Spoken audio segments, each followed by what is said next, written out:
Kuala குபுபாரு சட்டமன்ற இடைத்தேர்தலில் எதிர்க்கட்சிகள் சூழ்ச்சிகரமான பிரச்சார அணுகுமுறைகளை மேற்கொள்வதாக ஸ்லாங்கூர் மந்திரி பசார் அமீருடின் ஷாரி சாடினார்.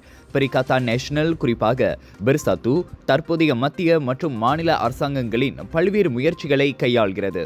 அதாவது கடுமையான வறுமையை ஒழிப்பதற்கான முயற்சிகளை அது பின்பற்றுகிறது என அவர் கூறினார்.